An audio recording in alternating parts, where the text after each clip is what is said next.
Hi Virgos, these are your messages for June 2024. I hope you have an amazing month. Please let me know if anything resonates. We're looking at the overall energy with the Four of Swords, the rest. So this feels like you're needing some time out, possibly not communicating. Maybe you have a lot of thoughts that you need to kind of go through, or you just need some time for yourself. And that's actually confirmed later on. So I looked at the cards that we had for you for May, and I'm just gonna go back and forth between May and June to kind of get a sense of where it is that you're at currently. So something to keep from the past month.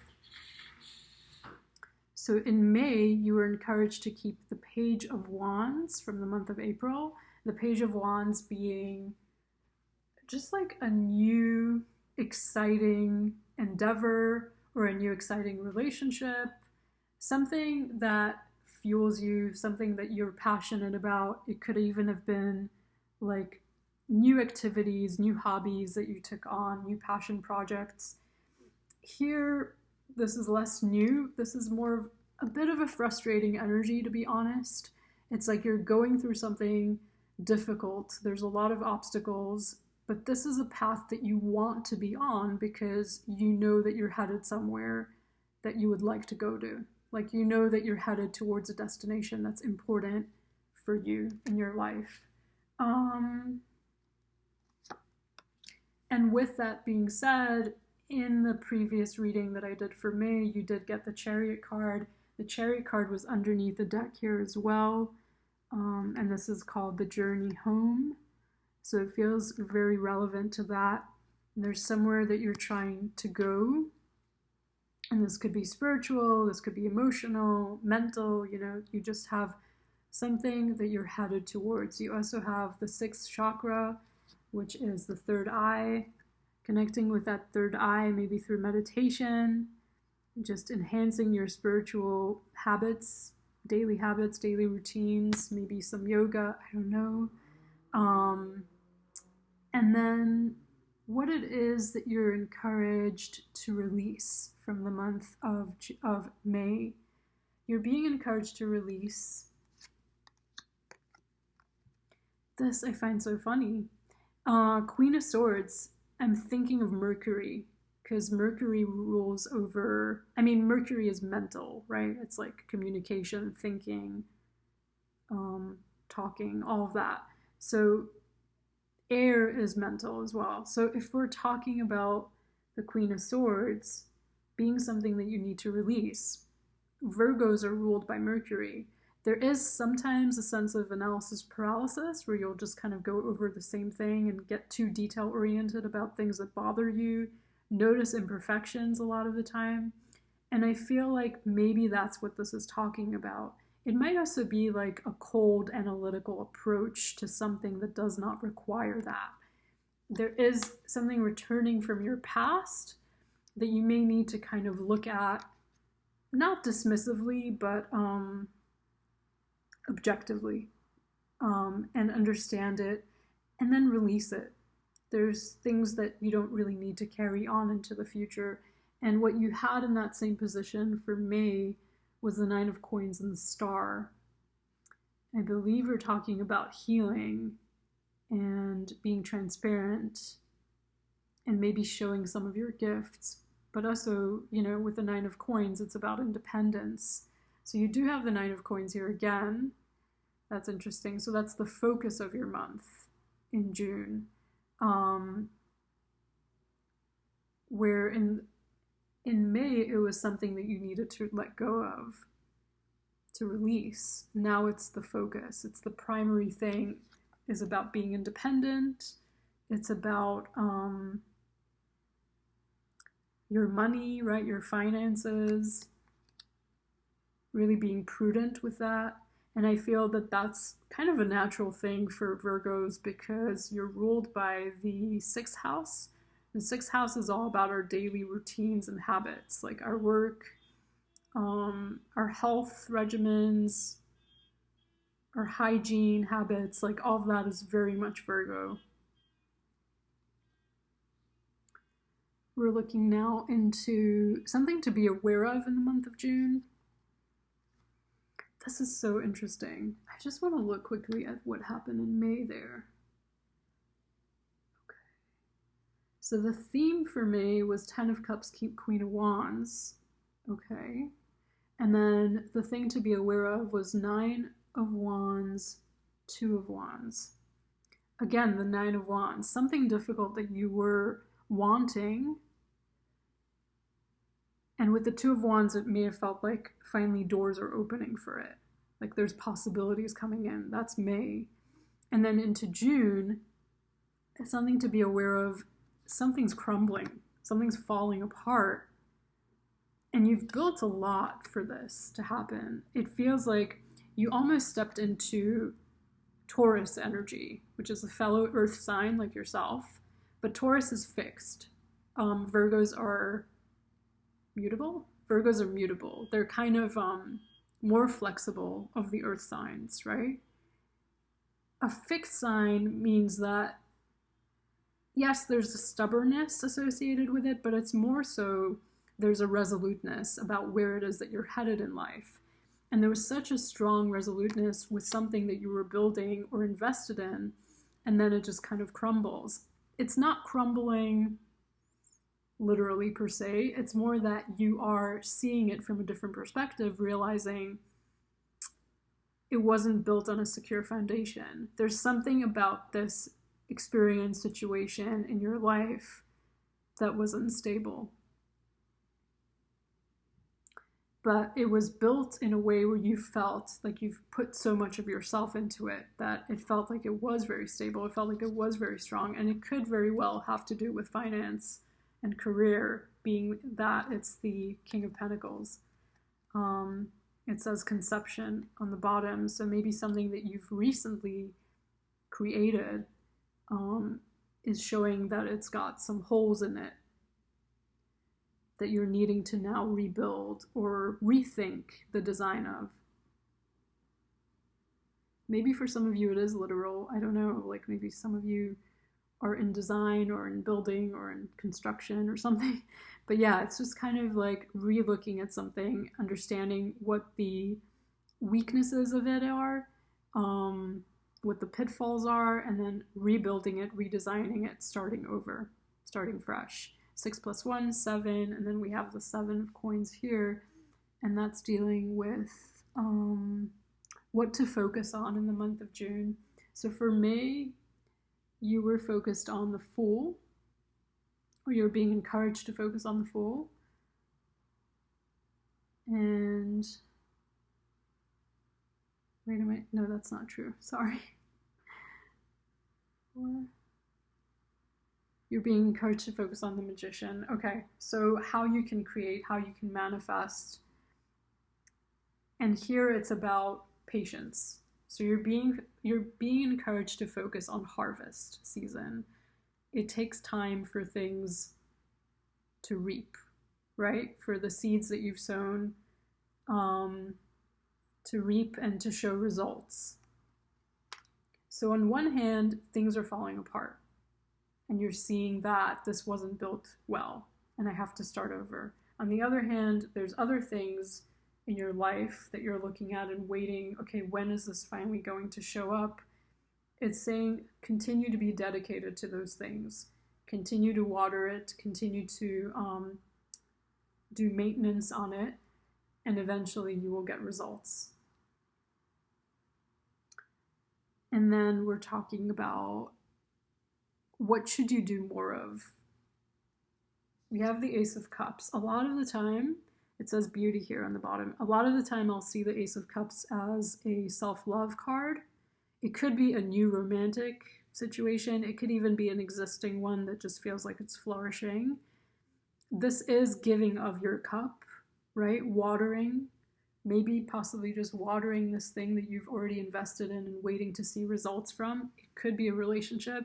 It could be self-love. It could be a new exercise regimen, a new job, a new career. It does have to do with your emotions, though. So that's how you will know what this is for you. It's something that you're emotionally invested in. It feels fresh.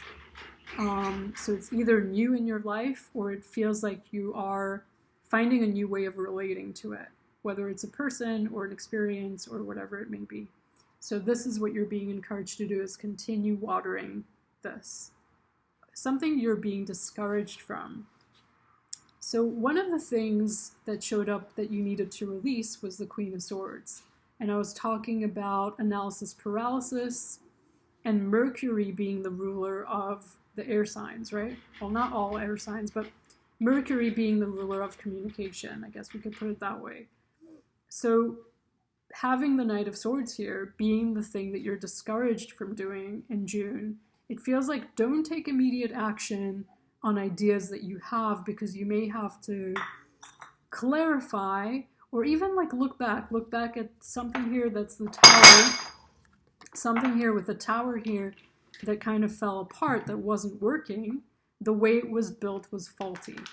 So there might be something that you're communicating, something that you're arranging, something that you're working on that you're not even yet secure with the foundations of. So it's like, don't take action yet. And then the Sun, I wasn't really sure. I think the Knight of Swords was to clarify the Sun, because the Sun would be having fun, celebrating. Maybe there's too much of that. Maybe there's too much socializing. Maybe there's too much emphasis on celebration, on excitement, on joy. And it's kind of like you need to get back to work. You need to focus on, that's kind of what it looks like, honestly. You need to focus on getting the results that you want, on doing the same thing every day, like to finally get the harvest, right? And it's tedious and it's boring. You're being encouraged here with the Nine of Pentacles, with the Nine of Wands, with the Seven of Coins to just keep going with it. And then opportunities. This was where we had like kind of a wild card situation.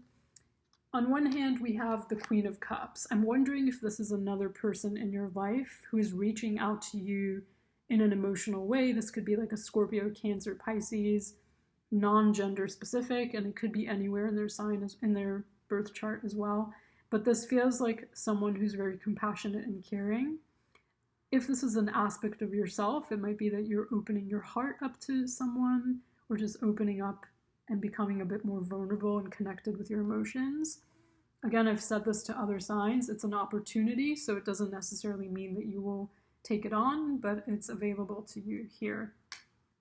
With the Seven of Cups, this is what I mean by wild card. I don't know if I would see this as a positive opportunity. This kind of feels like wasting time by imagining what could happen instead of actually investing yourself, right? And we're talking about sevens, and then the opposite of that would be Seven of Coins. It's like actually tending to the garden, watering the plants, waiting for harvest season. There's also an opportunity, another wild card is the Five of Wands, for like conflict and war and fighting and hostility. And I don't think that's something anyone would want, but maybe it is, like maybe it is about kind of bringing up conflict because something's been hidden under the rug, right? This Tower moment. Maybe you do need to bring the Tower upon a situation to say this isn't working, something has to change. Maybe the Seven of Cups isn't a negative card. Maybe it's more about thinking of ways that things could be different, imagining a different future or a different scenario in which this could work. And while you're imagining, you're kind of in the blueprint phase, right? You're in the brainstorming of, okay, let's figure out a new design for this structure because it's not working as it is right now. It's kind of a really like cool reading because it feels very grounded. It doesn't feel like I'm promising you anything exciting. It just feels like very stabilizing, which is how I see Virgos in general. And then we're looking at, what are we looking at? 9. No, this can't be. After 8, 9, 10, 11. Okay, so what's going to feed your soul in the month of June? This is about taking ownership, being a leader, being the first person to do something, or like a pioneer, an innovator, having a lot of tools in your little toolbox. It's like you are the emperor is the king of cups, the king of coins, the king of wands, the king of swords. He's the king of kings, essentially. So he's got all the tools, right? The king of cups has the emotional connection, the emotional investment, the creativity. The king of wands has the passion, the inspiration. The king of swords has the foresight, the diplomacy, the ability to demonstrate his ideas in a way that others will be interested in working with him and will be interested in collaborating and listening to him. And then the king of coins is very much connected with his resources, with his ability to create money. So that's what's feeding your soul, being this powerhouse. And then what is giving you joy? We have your card. We have the Hermit. And there was somewhere where I was talking about kind of being solitary. Oh, I think it was what you should not be doing. And it was talking about maybe you're overdoing it with the celebrations and the festivities and connecting with people. Maybe you do need some time. And I do remember now where this came from. It was the beginning of the reading with the Four of Swords saying that you need some rest or you need some time out, maybe to not be connecting with people as much. And it feels here like it serves you well to take a time out, to process everything that's going on, to reflect, maybe to journal if that's a thing you do. Maybe go on a retreat, right? This kind of feels like that kind of energy. Then you're stepping into this really pampering, beautiful energy, maybe being out in nature somewhere. It feels like a very feminine, very guided, like divinely guided energy, not being pushed, right? Just kind of, there's a quote like this where nature accomplishes everything, but she's never in a hurry, something like that. And that's the energy I'm getting. So very much connecting with nature, with your spiritual practice. Yeah, cool. I choose to reinterpret my fears with a more loving perspective. I think this will help with any kind of analysis paralysis you may be going through, or any kind of criticism with that Queen of Swords. I don't need to find my purpose. My purpose will find me. And I think that's a really nice way of describing the Queen of Coins here, just settling into your natural rhythm and being creative, but like not in a pushy way, not in a forceful way. It also feels very Empress to me. And we did talk about the third eye chakra. The deep wounds are healing and a new adventure has just begun. The white deer beckons you, come play. Immersion number 7. We had a lot of 7s. So I feel like, yeah, it's a journey. This is your journey home. It's another 7. So maybe let's look at all the 7s for a minute here. We have the 7 of Pentacles, 7 of Cups, the Chariot, and this card about healing wounds and starting a new adventure and play. So maybe it's less about analyzing things and more about immersing yourself in the experience and enjoying it. Like really taking part in it, really having fun. The journey home, you're on your way to your North Node. Research your North Node, figure that out as well. So for the month of May, you had 8 of Swords, 3 of Cups, and Justice as what would give you joy, which is a lot of work working through your mental patterns to not self-sabotage and to get more balance and to get any kind of justice that you need. as well as healing. And then what would feed your soul, you have the Chariot card, that journey home. So it feels like you've been on this journey for quite some time, this spiritual journey of aligning with your purpose. And just to remind you, I don't need to find my purpose will find me. So that was your reading. That felt really strong. I like this too. You've got Sanctuary here at the bottom of the deck. Sanctuary being, what is this card? I believe the High Priestess. So tapping into your intuition for the month of June. Thanks for watching, and I'm wishing you all the best.